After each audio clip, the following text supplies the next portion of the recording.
वृत्तीचा वाद करायचा आहे तर कळायला पाहिजे. कळण्याच्या प्रक्रियेत सगळं बसल्याशिवाय नाही, बसल्याशिवाय साधनाशिवाय नाही जे. कोण बसतो? बसून बघा तुम्ही, हा मग कळेल तुम्हाला.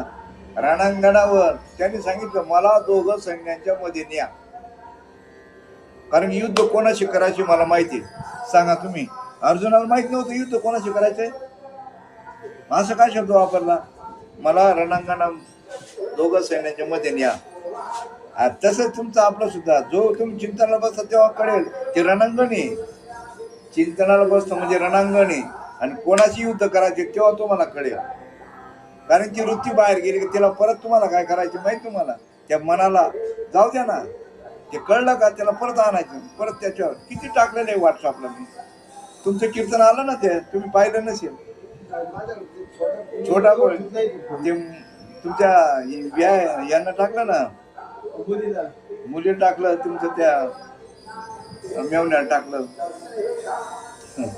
बेस्ट बोलले. पण महत्वाची गोष्ट अशी, हरीच कळायला पाहिजे, मग हरिमुख्य म्हणा. मला एक विनंती आहे, मी रामाचा फोटो पाहिला, कृष्णाचा फोटो पाहिला, मला एक विनंती आहे, हरीचा फोटो दाखव. हरीचा फोटो आहे का? पाहिलं तुम्ही? तो हरी म्हणजे काय? सर्व दुःखाचं हरण करणारा तो हरी, म्हणून समोर दुःखाची निवृत्ती हरीला भेटल्याशिवाय होणारच नाही. हरीची भेट झाली, सर्व दुःखाची निवृत्ती. मुळात दुःख नाही जे. अहो तुम्ही आपण मुक्त जे, मुक्त आहेत, मुक्त. मुक्त होता परी बळे झाला बद्ध, आणि घेऊन या छंद माझे माझे. सांगा तुम्ही, आपण दिवसभरातून फक्त त्रिकाल संध्या करायची. त्रिकाल संध्या म्हणजे काय? त्रिकाल संध्या म्हणजे काय? सकाळी उठल्याबरोबर, सकाळी उठलो का आपली वृत्ती जी आहे ना, काय करायची, ते वृत्तीकडे बघायची, वृत्तीकडे. आणि दुपारी जेवायला बसतो ना, ताट आला का थोडं बसायचं. आपण उठल्यापासून तर आत्तापर्यंत आपल्यात काय काय विचार आलेत, योग्य कोणते ना अयोग्य कोणते. मी 7वी 8वीला होतो, मला सूर्यवंशी नावाचा सर होता. ते म्हणाले तू एक गुप्त वही ठेवायची, तुमची गुप्त वही, आणि दैनंदिन, त्याला दैनंदिन म्हणायचं. तिच्यात तुम्हाला संध्याकाळी लिहायचं. तिथं सकाळपासून संध्याकाळपर्यंत तुमच्या मनामध्ये कोणकोणते विचार आले, चांगले वाईट सर्व, ते कोणाला दाखवायचीच नाही. रोज लिहायचे, रोज लिहायचे, रोज लिहायचे, रोज. आणि महिना झाला का ते सर्व वाचायचं. महिन्यामध्ये आपलं मनामध्ये काय काय आले, काय काय नाही, काय काय नाही. व्यावहारिक दृष्ट्या ज्ञान सांगतो बरं काही, पारमार्थिक दृष्ट्या तर ते वेगळंच आहे. हे ज्याने गुरु केला नाही, काय केलं नाही, त्याच्यामध्ये जर कर्मामध्ये दुरुस्ती करायची असेल तर त्याच्यासाठी त्याचा उपयोग आहे. आपल्याला बोध मिळाला तर बाबा बाबा. जर समजा त्या वृत्तीमध्ये जर समजा घोटाळा असेल, आणि ती वृत्ती जर निवृत्ती करायची असेल, वृत्ती निवृत्ती व्हायला पाहिजे का नको? सुख दुःख वृत्तीवर आहे का निवृत्तीमध्ये? ज्ञानेश्वर महाराजांचे गुरु कोण होते? असे सर्व सांगतात, पण चुकीचं आहे. मन निवृत्तीनाथ होते. मन निवृत्तीनाथ म्हणजे मुळात ते वृत्तीवर न होतेच.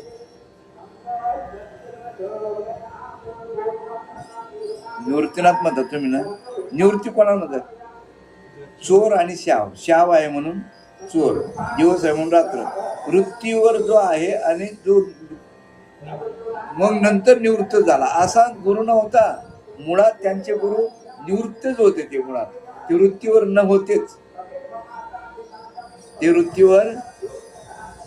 म्हणून ते म्हणतात तुम्ही आपलं साधन दिलेलं आहे काय, अनुसंधान लावल्याशिवाय तुम्हाला निवृत्त होताच येणार नाही. माझेने अनुसंधाने देख, माझेने अनुसंधाने देख, संकल्प जळाले निश्चय.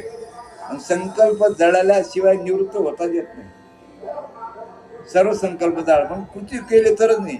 आता काय झालं, प्रबोध किती लोकांना दिले, 56 कोटी यादव मुक्त झाले होते. किती? 56 कोटी यादव, पण भेंड्या कातात गेले. मग आता कितीतरी लोकांना प्रबोध झाले आहेत ना, कितीतरी लोकांना प्रबोध झालेले, पण मृत्यूवर आहेत का निवृत्तीवर आहेत? तुम्हाला माहितीये का, ज्यावेळेस मी हिराजी महाराज गुरु होते पहिल्याने माझे, कोणते? हिराजी महाराज, आणि माझे जोडीदार आहेत ना सर्व निघून गेले, आणि 3 दिवसाचा त्यांचा भागवत प्रवचन होते. भागवतावर प्रवचन करायचे ते 3 दिवसाचा, आणि इतकं समाज जमायचा तिथं, आणि मला उशीर झाला बा. आणि त्यांचे जवळजवळ 150 का 200 एकर जमीन होती आश्रमाची, हिराजी महाराजांचं ते तिथं बरं का, 150 का 200. पण त्यांना त्या गादीवर बसवलं नाही, म्हणून रागात ते नागपूरला निघून गेले.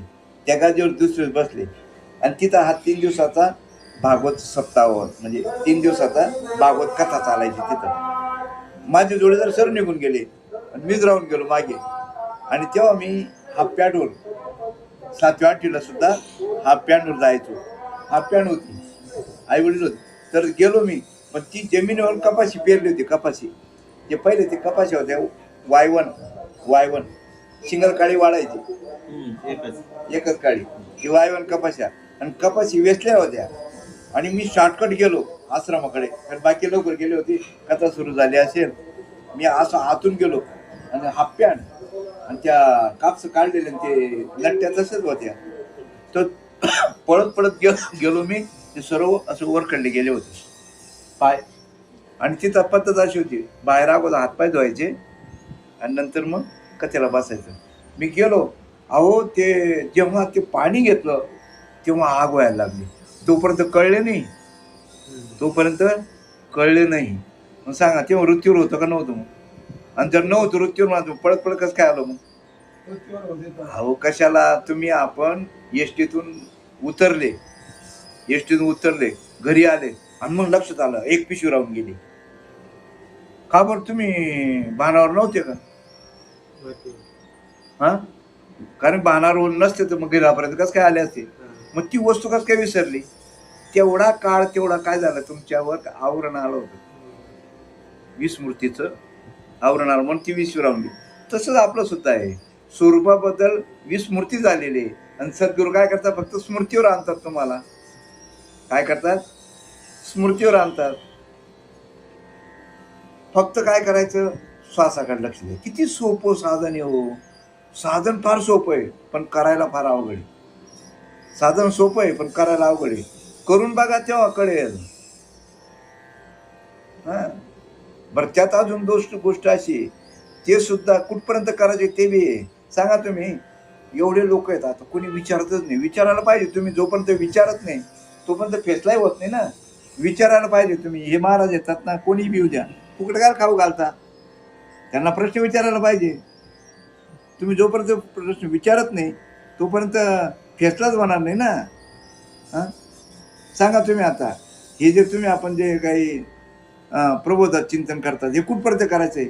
जसं पहिलं नाम हे अवस्था अष्टसात्विक भाव होईपर्यंत करायचे, आणि ते अष्टसात्विक भाव त्याला बी कळतात, ज्याला होतं त्याला बी कळतात, आणि पाहणाऱ्यांना बी कळतं का नाही? दोघांना कळतं. मग आता ते कुठपर्यंत करतात? अवस्था झाली का सद्गुरू बंद करतात, आणि त्याला काय करतात? प्रबोध देतात. म्हणजे त्याचं काम संपलं. सांगतात आता हे नाम म्हणायचं नाही, आता मी तुम्हाला जे देणार आहे ते म्हणायचं. पण ते तरी कुठपर्यंत म्हणायचं? प्रबोधाचं चिंतन कुठपर्यंत म्हणायचं? कोणाचे विचार नेमकं कुठपर्यंत करायचं ते माहित पाहिजे का नको? बरं, विचार बंद झाले ते तरी कळलं का तुम्हाला? मग झाले का नाही? काहीच नाही ना हो. ते ज्यावेळेस राम होते ना, बिभीषणाला भेटले, आणि बिभीषणाला दुःख व्यक्त केलं. सीता चोरीस गेलेली, अमुक झालेले रामाने सांगितलं. मग समदुःखी झाले, तो बी. त्याची बायको गेली होती ना, नाही हो, वाली नेली नव्हती का? सुग्रीव भेटला ना. मग सुग्रीव भेटला, मग त्याची बायको नेली होती ना चोरीला, याची बी चोरी, समुद्र एकत्र आले.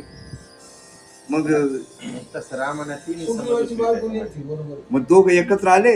दोघं एकत्र आल्यानंतर मग मला काय म्हणायचंय या ठिकाणी, आपल्याला विषय काय कुठपर्यंत समजून घ्यायचा आहे, हा विषय आपल्याला सांगायचं होतं की प्रबोधाचं चिंतन कुठपर्यंत करायचं आहे, कुठपर्यंत करायचे. मग त्यांनी एकमेकाला सहाय्य झाले का नाही ते. मग तुम्हाला जे आहे ते प्रबोधाचं चिंतन कुठपर्यंत करायचं आहे आणि कशासाठी दिलेलं आहे. पहिलं नाम चित्तशुद्धीसाठी आहे, हे माहित. आता हे कशासाठी दिलेलं आहे, प्रबोध कशासाठी दिलेलं आहे. अहो हे सुद्धा साधन खरं असतं का खोटं असतं. साधन खरं असते. हा, पण साधन खरं कुठपर्यंत. साध्य बरं साधन तुमचं आहे का ते तुम्हाला फक्त साध्यापर्यंत जाण्यासाठी आहे. साध्यपर्यंत. म्हणजे तुमचं नाही म्हणजे खरं नाही, तुमचं नाही म्हणजे खरं नाही. कारण की तुमचं साध्य झालं का, तुम्ही कुठे गेलं काय गेलं त्याचा विचार करता का तुम्ही. तुमच्या गावाला उतरले का तुम्ही, ते एसटी कुठे एसटीत गेले का मध्ये फेल झाली याची चौकशी करता का तुम्ही. हा, मग आता पहिलं नामाचं काम संपलं, दुसऱ्याचं कुठपर्यंत साधन कुठपर्यंत. अहो वास्तविक पाहता हे सुद्धा खोटं आहे, हे सुद्धा खोटं आहे. अज्ञान जाण्यासाठी तुम्हाला ज्ञान दिलेलं आहे. प्रबोध म्हणजे काय, ज्ञान. अज्ञान जाण्यासाठी. कोणतं अज्ञान होतं तुम्हाला, मी करता, मी भोगता, मी सुखी, मी दुःखी. मग अज्ञान गेलं का नाही गेलं. मग अज्ञान गेल्यावर खाली काय राहिलं, ज्ञान. ज्ञान तर राहील का. अज्ञान गेल्यावर ज्ञान तर राहील का. ज्ञान कोणामुळे, ज्ञानाला आधार कोणाचा आहे, अज्ञानाचा. आणि अज्ञानच नाही म्हणजे काळी व्यक्तीच जर नाही तर गोरा हा शब्द येईल का. चोरच जर नसता तर शाव शब्द आला असता का. मग आता हा जो प्रबोध तुमचं अज्ञान गेलं, अज्ञान गेलं का नाही गेलं, अज्ञान गेलं का नाही गेलं कळायला पाहिजे का नको. तुम्हाला जर कोणी निंदा केली, तुमची निंदा केली, तुमचं काय जे काही केलं असेल तर तुम्हाला जर राग तुम्ही प्रगट केला, तुम्ही राग जर प्रगट केला तर अज्ञान केलं नाही. आज म्हणजे राग येत नाही असं नाही, राग येत नाही असं नाही. प्रत्येक सिद्ध माणूस जरी असेल त्याच्या ठिकाणी विचार येतात, पण ते प्रगट करत नाही, कार्यान्वित करत नाही. मनात विचार येतात ना, पण तो कार्यान्वित होते, त्याच्याकडे साधन आहे. आता प्रमाण घेतं, साधनाचे सार मंत्र विजारी आत्मतत्व धरितोचे किंवा निजवृत्ती काळी सर्व माया तोडी इंद्रियाजवळी, म्हणजे इंद्रियाच्या विषय तो. मग प्रबोध सुद्धा काय आहे, हे सुद्धा जायला पाहिजे. मग तुम्ही आरती म्हणतात ना, सोम भाव सागरू उतरुनी, मग तो सोम भाव सुद्धा जायला पाहिजे ना. सोम भाव सुद्धा जायला पाहिजे. अहो ती सोन्याची बेडी आहे, ती बरी होती पहिली, मग ती बरी होती पहिली लोखंडाची, ती गंजून तुटून गेली असती. मग आता हे जे आपले महाराज आहेत ना, हे गायक बियक मंडळी आहेत ना, यांनी सोन्याची गाडी घेऊन आहे. माझ्यासारखं मी गेल्याशिवाय कीर्तनच नाही. माझ्या बरोबर पहिल्याने तो बेंद्रे महाराज यायचा, त्याला वाटतं आपाचं कीर्तन यांच्याशिवाय होतच नाही. आता कीर्तन तिथं का ज्ञान सांगा, ते विचार म्हणजे विवेक विषय सांगायचा आहे का, तिथं र प प ग असलं तर चांगली गोष्ट आहे, नसलं तर मग ते लगेच ते म्हणजे मला काय, ही सुद्धा ज्ञानाचीच पिढी आहे त्यांना सुद्धा. म्हणून ज्ञान अभिमान विश्वामित्रा रंभे मागे झाला कुत्रा. हे ज्ञान आहे ना, म्हणून व्यसनचा लागे अज्ञानाच्या पाठी सज्ञानाच्या झोंबेकंठी नाना संकटे नाचवी. पहिले गुरु म्हटलं तर काय बाबा गुरुचं सामर्थ्य काय आहे. पण आता तसे गुरु राहिले नाहीत, म्हणून तसं तेवढा हेवी करायची गरज नाही.